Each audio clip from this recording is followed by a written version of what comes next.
বন্ধুরা, গাছ দেখে নিশ্চয়ই আপনারা চিনতেই পারছেন আজকে আমরা কোন গাছ নিয়ে আলোচনা করতে চলে এসেছি। তো আলোচনার কোনো কিছু নেই, এই গাছ নিয়ে অনেকবার বলা হয়েছে। লাস্ট একটি ভিডিওতে আমি দেখিয়েছিলাম গাছে খাবার কি দেবেন, সমস্ত কিছু চলবে গাছে ফুল ফোটার আগে পর্যন্ত। তো সেই খাবারই অবশ্যই চলবে। আমার কিছু গাছে খাবার বন্ধ হয়ে গেছে, আবার কিছু গাছে খাবার চলছে। এখন সব গাছে তো আর একসঙ্গে ফুল হয় না। কিছু গাছের থাকে যাদের গাছে ফুল কড়ি তাড়াতাড়ি আসে, যাদের ফুল তাড়াতাড়ি ফোটে। আবার কিছু গাছে রয়েছে যাদের কড়ি সবে আসছে, এমনও গাছ রয়েছে। তো সব ধরনেরই গাছ আপনার বাগানে থাকবে এবং আপনি যে এই গাছগুলি দেখতে পাচ্ছেন, এই গাছগুলি দেখে দেখে আপনাকে অনেকগুলো ভ্যারাইটির মধ্যে থেকে আপনাকে কিছু ভ্যারাইটি বেছে নিতে হবে। এটাই সময় যে কোন গাছটার আগে ফুল আসছে আর কোন গাছটা পরে ফুল আসছে আর কোন কোন ভ্যারাইটিগুলি একই সঙ্গে ফুল আসছে। সেই সমস্ত ভ্যারাইটিগুলি বেছে যদি আগামী বছর তাদের উপর নজর দেন, তাহলে দেখবেন আবার একসঙ্গে ফুল পাবেন। আর তার সঙ্গে সঙ্গে কি এই সময় আপনি আরেকটি জিনিস বুঝে নিতে পারবেন যে কোন ভ্যারাইটিটি সবচেয়ে ভালো পারফরমেন্স করছে, কোন ভ্যারাইটিটা ডুয়ার, কোন ভ্যারাইটির কড়ির সংখ্যা বেশি, কোন ভ্যারাইটির কড়ির সংখ্যা কম, কোন গাছটির রোগ প্রতিরোধক ক্ষমতা বেশি, কোন গাছের রোগ প্রতিরোধক ক্ষমতা কম। এই সমস্ত বিষয়গুলো কিন্তু এখন আপনি আইডেন্টিফাই করে নিতে পারবেন। এই বিষয়গুলো অবশ্যই আপনাদেরকে নোটস করতে হবে এবং এই বিষয়গুলি আগামী বছরের জন্য এটা। এখন বিষয় হচ্ছে যেটা, সেটা হচ্ছে কুড়ি ফাটতে শুরু করেছে। প্রত্যেকটা গাছে যখন এইভাবে কাটতে শুরু করে দিয়েছে, মানে কখন আপনি গাছে খাবার বন্ধ করে দেবেন, যখন দেখবেন প্রত্যেকটা কুড়ির মাথায় দেখবেন যখন গাছের ফুলের কালারটি আপনি আইডেন্টিফাই করতে পারছেন যে এটা হোয়াইট হবে, এটা ইয়েলো হবে, এটা পিঙ্ক হবে, এই কালারটি আপনি যখন ঠিক করতে পারছেন, তখন গাছে খাবার দেওয়া বন্ধ করে দিন। তখন গাছে খাবার দেওয়ার কোনো প্রয়োজন নেই। তো এই কাজটি আপনাকে প্রথম করতে হবে। দ্বিতীয়ত আরেকটি বিষয় রয়েছে, সেটা হচ্ছে এখন কিন্তু আমাদের বাগানিদের শুধু হাসি মুখ দেখতে পাবেন, কারণ ফুল সবাই ফুটতে শুরু করেছে। আমরা ভীষণ এক্সাইটেড প্রত্যেকেই যে ফুল কী রয়েছে, কেমন হচ্ছে, কেমন আমার বাগান দেখতে লাগবে, এই সমস্ত বিষয় নিয়ে থাকি। তো ফুল ফোটা শুরু হয়েছে মানে গাছে খাবার দেওয়া বন্ধ, মানে গাছের পরিচর্যা বন্ধ হয়নি। এখন কিন্তু আপনাদের গাছে বেশ কিছু পরিচর্যা করতে হবে। প্রথম যে পরিচর্যাটি করতে হবে সেটা হচ্ছে আপনার ফুলটা কতটা বাড়ছে সেই হিসাবে আপনাকে একটা আইডিয়া করতে হবে এবং ফুলটা ফোটার সঙ্গে সঙ্গে যাতে ফুলটি কোনো এরকম হেরে না যায়, তার জন্য সাইড দিয়ে আপনাকে একটা রিং পরিয়ে দিতে হবে এবং ফুলগুলোকে জাস্ট সাপোর্ট দিয়ে ঠিক উপরের দিকে মুখ করে রাখবে। একটা চন্দ্রমল্লিকা ফুল যদি উপরের দিকে মুখ হয়ে থাকে তাহলে তাকে দেখতে অনেক সুন্দর লাগে। যদি সাইডে হেলে যদি পড়ে যায় বা ফুলের ওয়েট নিতে না পারার জন্য গাছ পড়ে যাচ্ছে, সেটা যেন না হয়। অবশ্যই আপনারা যে কোনো গাছের চারদিক দিয়ে আপনারা এভাবে স্টিক দিয়ে আপনারা চেষ্টা করবেন তার ফুলগুলো এক জায়গায় রাখার। আর ফুল যদি এক জায়গায় একগুচ্ছ হয়ে থাকে তাহলে ফুলটা দেখতে অনেক সুন্দর লাগে এবং ফুলটা প্রত্যেকটা ফুলের মধ্যে একটা মিনিমাম ডিস্টেন্সও তৈরি হবে। গাছ ঠিক তার সেভাবে তার মাঝখানে একটা ডিফারেন্স তৈরি করে নেবে। আর আপনারা ঠিক সেই সুযোগ বুঝে সেই গাছের এই রিংটি আপনারা পরিয়ে দেবেন। রিং পরিয়ে দিতে পারেন বা কোনো সুতো দিয়ে বেঁধে দিতে পারেন, সেটা আপনাদের পছন্দ মতো আপনাদের যেটা ভালো লাগে আপনারা করতে পারেন।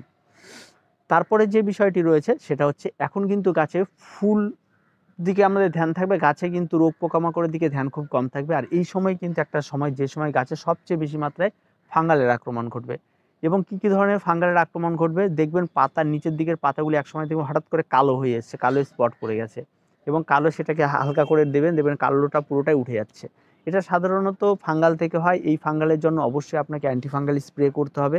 আর অ্যান্টিফাঙ্গাল যখনই স্প্রে করবেন ফুলের কড়িতে স্প্রে করবেন না, নিচের দিক থেকে স্প্রে করার চেষ্টা করবেন এবং পাতাতে স্প্রে করার চেষ্টা। আর এটা রোগটা সবসময় নিচের দিকে হবে। অবশ্যই স্প্রেয়ারটিকে নিচের দিকে নিয়ে চারদিক দিয়ে স্প্রেটা করার চেষ্টা করবেন। এই উপরে স্প্রে করার কোনো প্রয়োজন নেই। আর যে সমস্ত গাছে কড়ি ফাটেনি তাদের স্প্রে করতে পারেন।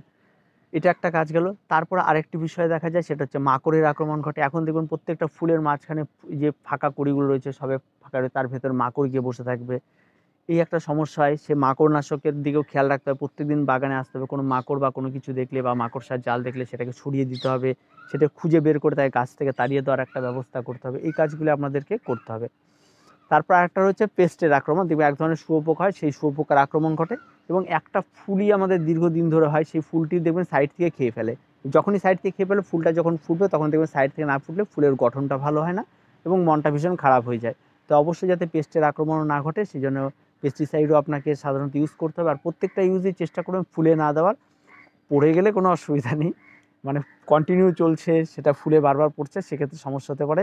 বা ফুলের মধ্যে একটা স্পট পড়ে গেল, ঠিক আছে, হোয়াইট একটা ফুল, তার মধ্যে একটা অ্যান্টিফাঙ্গাল আমরা স্প্রে করলাম গ্রিন কালারের, তার মধ্যে একটা স্পট পড়ে গেল, দেখতে খারাপ লাগবে। তো যাই হোক, এবার মূল কথা আছে এগুলো করতে হবে। তারপরে আরেকটি সমস্যা রয়েছে, সেটা হচ্ছে গাছের নিচের দিকে বা ভেতরের দিকে দেখবেন গাছের পাতার অনেক পাতা দেখবেন পুরনো পাতা, সেগুলি হলুদ হয়ে আসবে। এই সমস্ত পাতাগুলিকে আপনাকে ছুটিয়ে নিতে হবে। এই সমস্ত পাতাগুলিকে ছুটিয়ে নিলে কী হবে, ওই সমস্ত পাতা যেহেতু নষ্ট হয়ে গেছে তাদের মধ্যে ফাঙ্গাল আক্রমণ ঘটে, বাকি ভালো ভালো পাতাতে ধরে যেতে পারে, গাছটিতে ফাঙ্গাল আক্রমণ করতে পারে। তাই সেই সমস্ত কিছুর দিকে ধ্যান রেখে সেই কাজগুলি করতে হবে। আর একটা ব্যাপার রয়েছে, সেটা হচ্ছে গাছ কিন্তু এখন আপনারা অনেকেই আছেন যেখানে গাছ রয়েছে সেখানটায় গাছ থাকবে এবং তার সৌন্দর্যায়নের জন্য ঘরে নিয়ে রাখতে পারেন, বা আমি আমার বারান্দায় রাখলাম, বেলকনিতে রাখলাম, এই সমস্ত কিছু করার কোনো প্রয়োজন নেই। কারণ এই সমস্ত গাছ শীতের গাছ, হিমের গাছ, এদের উপর কুয়াশা পড়বে, এই সমস্ত কিছুই পছন্দ করে। এগুলি এই সমস্ত গাছের বৈশিষ্ট্য। আর আপনি যদি ঘরে নিয়ে গিয়ে রাখেন কুয়াশা না পড়ে, সেই সমস্ত গাছে কিন্তু ফুলের উজ্জ্বলতা হারিয়ে ফেলবে এবং যেই টেম্পারেচারটা ওর প্রয়োজন রয়েছে শীতের দিনে, রোদের যেই রোদটার প্রয়োজন রয়েছে, সেই রোদটা যদি না পায় তাহলে সেই সমস্ত ফুলের স্লোলি ফুটবে, তার উজ্জ্বলতা হারিয়ে ফেলবে। তো এই ব্যাপারগুলো অনেক রয়েছে। তাই আপনার ফুল ফুটে যাক, ফুল যখন সম্পূর্ণ ফুটে যাবে তখন আপনি আপনার সৌন্দর্যায়নের জন্য গাছকে আপনার যেখানে ইচ্ছা ট্রান্সফার করবেন। তবুও বলবো যে সমস্ত বাগান যদি সেট বাগান থাকে, একই রকমভাবে সমস্ত বাগানের সমস্ত গাছে একই রকমভাবে রোদ লাগে, তাহলে একই জায়গাতে রেখে দেওয়া ভালো। আরেকটি বিষয় রয়েছে সেটা দেখবেন যে সমস্ত সাইডে রোদ বেশি লাগছে সেই সমস্ত সাইডে কড়িগুলো আগে ফুটছে, যে সমস্ত সাইডে কম লাগছে সেই সমস্ত জায়গায় রোদটা কড়িটা একটু স্লোলি ফুটছে। তাই অবশ্যই আপনাকে প্রতিদিন সকালবেলা করে, যদি গতকাল এইদিকে রোদ পেয়ে থাকে, পরের দিন সকালবেলা একটু এভাবে টপটাকে ঘুরিয়ে দেবেন যাতে এই সাইডে রোদটা লাগে, তাহলে চারদিকের ফুলটা সমানভাবে ফুটবে আর দেখতে অনেক সুন্দর লাগবে। তো এই ছোট্ট ছোট্ট টিপসগুলি এখন আপনাদেরকে করতে হবে, আর তেমন কোনো টিপস নেই।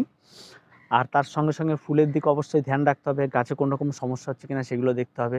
আর যে সমস্ত গাছে কুড়ি চলে আসবে, আর চন্দ্রমল্লিকা নিয়ে কোনো কিছু বলা হবে না, কারণ সব কিছুই মোটামুটি শেষ। আর এরপরে তো আমাদের শুধু ফুল দেখার পালা। তো ফুল ফোটার পরে কেমন লাগছে তা অবশ্যই আপনাদেরকে জানাবো।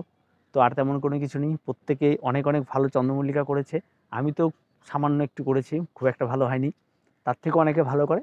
তো আমি যেটা করি খুব সহজ সরলভাবে করার চেষ্টা করি, তেমন কোনো কিছু ইউজ বা বিশাল কিছু করার চেষ্টা করি না। তো খুব সহজভাবেও যে গাছ হয় সেটাই আপনাদেরকে টিপস দেওয়ার চেষ্টা করি। তো ভিডিওটি আজকে এ পর্যন্তই। ভিডিওটি ভালো লাগলে অবশ্যই লাইক, শেয়ার এবং কমেন্ট করুন, আর আমাদের চ্যানেলটিকে অবশ্যই সাবস্ক্রাইব করুন।